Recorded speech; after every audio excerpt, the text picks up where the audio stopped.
Do that anyway. Sorry. But yeah, so as I said, part of the thesis is in that, but it's kind of an early draft. I won't bore you with what the thesis was about in detail, but it had a suitably pretentious title, which was the historical present, notions of time, history and postmodern consciousness in the work of Richard Brautigan. And the aim of it really, I guess, was kind of twofold. I tried to sort of reassess him as a major American writer rather than a kind of minor curiosity as he's often categorised. And I tried to do that by showing how he intellectualised the aims of the counterculture with a drive, I guess, towards personal freedom. So for him, to me anyway, this took the form of analysing consciousness itself and sort of understanding how our process of perception work and how we can then try and move beyond codes and culturally patterned modes of thought that otherwise restrict us. And so that really is his overarching kind of aesthetic agenda, using surrealism, postmodernism, Zen Buddhism, historicism, genre, and all those kind of things. As I say, I won't bore you with that, I bought myself for 8 years. So, all I really did for tonight, I wish I'd made cupcakes actually, that sounds like a great idea. You can send them on. Unfortunately not, I just kind of took, I guess, 3 sort of summary points that I said in my thesis about in Watermelon Sugar, and kind of thought I'd just try and summarise them, I suppose. You may or may not agree with me, because I kind of didn't agree with any of the existing critics and how they read the book. So I went out on a limb a bit, really. So I won't hold it against you and say I'm talking rubbish, that's fine. I think that the first point, quite often in the criticism that I read, the commune in Watermelon Sugar is quite often seen as an illustration of the agrarian hippie ideal, and as several critics compared it to Eden and the narrator to a new Adam. And actually I pretty much disagree with this. I think in the book as a whole the imagery is quite ambiguous, but then if you take Brautigan's work as a canon rather than just this book, there's an absolute focus everywhere else on the influence the past has on the present and on the influence that has on the future. So everything in his work to me typifies the process of signification, how the present is perceived in terms of the cultural past. That's why he talks about Rudolph Valentino, Indiana Durbin and Marilyn Monroe and the Civil War. Everything is a frame of reference that he pulls into his present. So for me, I threw some quotes down. So from Revenge of the Law, there's the quote in the very first story where he talks about his grandmother shines like a beacon down the stormy American past, and she sort of lights the way for how the narrator exists in his contemporary present. And in Trout Fishing, there's this great image that I absolutely love it. We talked about a clear, snow-filled river acting as foundry and heat for trout steel. And I just love that image where you've got this America where you've got trout in the stream in Oregon, and you've got steel up in Pittsburgh, and cars in Detroit, and hippies in San Francisco, and the whole thing is kind of combined together. So then I started to think about, well, how does the community of IDEF feature in this sort of aesthetic agenda?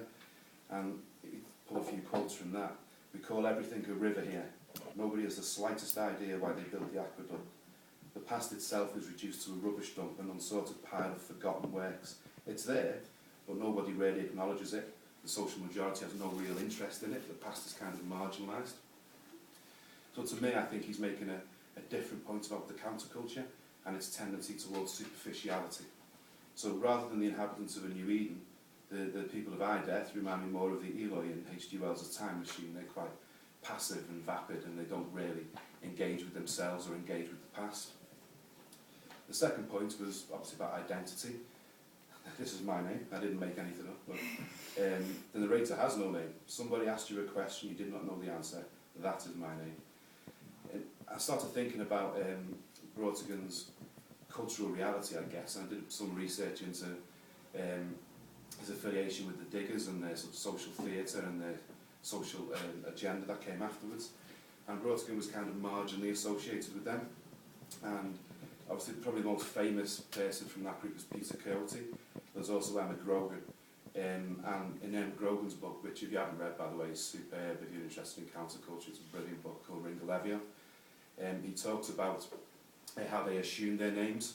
They discarded their original names and they assumed names from things like spirit guides or things they thought formed their identity. So Emma Grogan took his from his Irish heritage and this idea of boxcars in America, and Peter Coyote from a coyote spirit guide that he assumed he had. So I just wondered if this narrator was kind of a nod towards that, I guess. He has no name, he has no identity. Has he tried to assume something in the way the diggers have? But why has he not been able to do that?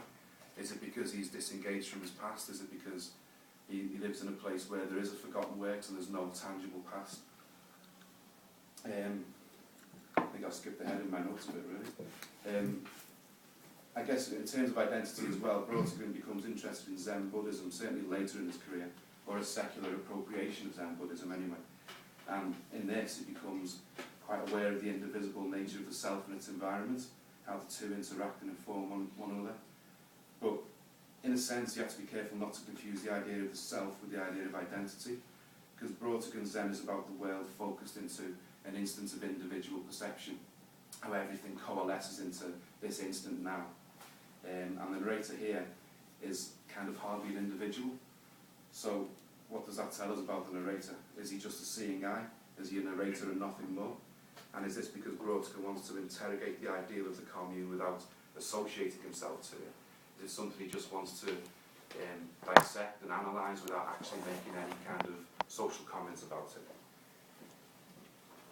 The point 3 I had was about revolution and counter-revolution. So I thought the thing about, well, if I-Death is kind of a representation of a free society, then why do the associates of Imboyle have to conduct their analysis of forgotten works in secret? Why do they have to marginalise themselves? In a free society, surely they should be free to do whatever they want. So it seemed to me that what Brautigan was saying was, regardless of what the social reality is, there is always a social majority. It always kind of evolves and forms, and there's always marginality around the side of that. So, on the first reading, it's perhaps easy to conclude that Imboyle's gang are a reactionary force, they're counter-revolutionary. But whilst the social majority is happily wandering about in blissful ignorance, they are undertaking an intellectual exercise, foraging in the forgotten works, to try and reassemble a sense of their own origins and their own self. So they become, I guess, more radical than the majority, and they start to reject their values. So it's called, so this place stinks, they claim. This isn't I-Death at all. What a mockery you've made of it. Bring back I-Death. And the point to me is revolutionary and reactionary politics in the book become interchangeable. Now, if the previous revolution created the new mainstream mode, then subsequent challenges upon that mode become the new countercultural alternative. So I think Brautigan's looking at a cycle rather than celebrating the countercultural reality as a year zero when you begin. It's kind of part of a cycle of history. So, yeah, I think this last bit I just got is any society, be it a capitalist model or one of the countercultural models, retains and develops a set of what Theodore Roosevelt calls inarticulate assumptions and motivations that weave together the collective fabric of that society. So in other words, all social models demand a subversion of individual desires to a collective consciousness, a communal ideal. True individual freedom cannot exist any of these superficially different versions of social order, and Brautigan, it seems, recognises this and acknowledges in the text of In Watermelon Sugar that the answer for individual liberty lies elsewhere, not in the ideal of the commune, but more in self-awareness, more in trying to engage with the world in different ways and trying to perceive things differently. So that was my 10 minutes. Yay, thank you so much. If I just ask you a few questions, do you want to grab a seat? And really, anyone can ask Neill questions in a really casual way, but I would like to start off by, could you tell us more about the diggers? Because various people have said, do you know about the diggers? And I'm like, uh-huh. And I always kind of looked it up and then still not quite grasped the significance of... Well, they kind of started, I guess, as a social theatre group. Yeah. So they tried to run plays in the streets and try and engage the audience in a different way, so they're not just sat around the stage watching, they're kind of participating in it. Yeah. And it kind of evolved then into a bit of a social agenda, where they were trying to, rather than just break down the barriers of people watching a play, they were trying to break down the barriers of people being stuck in what they think is their role in society. So they set up a lot of social initiatives, like they had a free store where people would bring things they didn't want anymore and leave them there, and other people who needed things would come and just take them.